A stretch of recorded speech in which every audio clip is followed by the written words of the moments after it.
Your Storm Shield forecast, only on Fox 47 News. Well, I hope you were able to get most of your yard work done today, because it sounds like it's just going to get cold and yucky this next week. We're going to be dealing with some different stuff falling from the sky. Not rain, not sleet, but regular old snow. I know here it is November 10th and we're already talking snow. We've got a significant amount on the way, so you could call this outside in East Lansing right now the calm before the storm. Not really a whole lot going on, a very, very quiet night across the area. But before we get into things tonight, I'd like to discuss something that happened 44 years ago to the day. Many of you may have heard about it. It is the sinking of the Edmund Fitzgerald, the largest ship to ever go down on the Great Lakes, just outside of Whitefish Bay up in Lake Superior. In 1975 is when it went down, and these were the conditions on November 10th in 1975, as we had a very strong low pressure system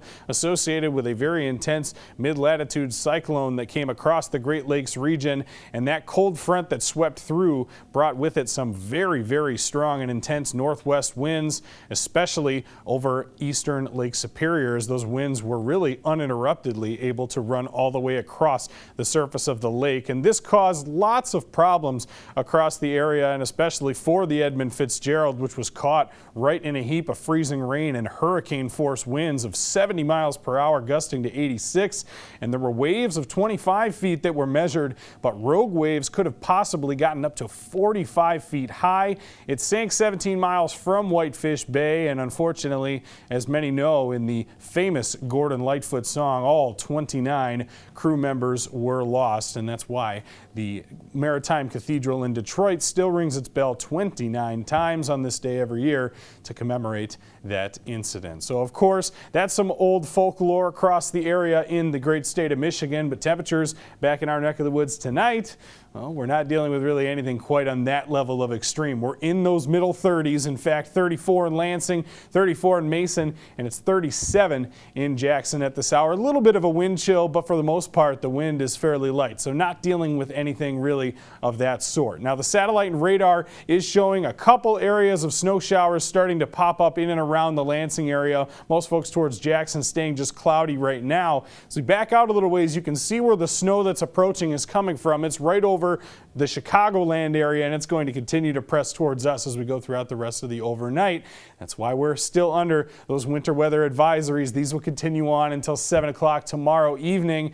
We're going to be dealing with some snow before then. Future Track will time it out right here. We see a few of the showers start to develop overnight. It's mainly going to be this into the morning commute. We could have a messy one tomorrow morning, especially if we get some heavier bursts of snow going on early in the day, and this will carry on all the way through the day as well. You see continuing to really just bother us all the way through into the evening. We even have some lingering snow showers. Now we're at 26 tonight, cloudy again. Late night snow showers are in the forecast. Headed off to school or work tomorrow. It is going to be cold. It's going to be snowy, 26, and really not much better on the way back in the afternoon. Only a couple degrees warmer. We only get into those upper 20s tomorrow. Snow likely all the way throughout the course of the day. Eventually we'll end up getting to around 29, which is about 20 degrees below normal. Around 2 to 4 inches are expected in widespread fashion across all of mid-Michigan, and along the belts that are most defined along I-94, especially we're expecting towards Jackson and south.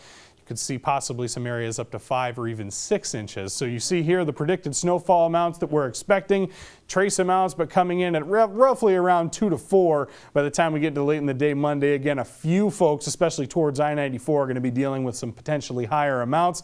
And then the cold air just continues to sweep in right behind it. Tuesday's record coldest high temperature in Lansing and Jackson is 29. That record's going to fall on Tuesday. We're only forecasting a high of 25. Overnight lows dropping to around 10 degrees. And we don't really get much better as we go into Wednesday. It's late in the week when we start to rebound a little bit, and you can at least say we're heading in the right direction. So we got a high in the 40s, but not until the end of next weekend. That's still running well below normal as well. So hopefully folks are able to be very careful on the roads tomorrow, especially during the commute and throughout the rest of the day as well. All right, well, thanks so much, Justin. We'll definitely keep an eye on that. Well, stick around. We'll have more to come on Fox 47 News at 10.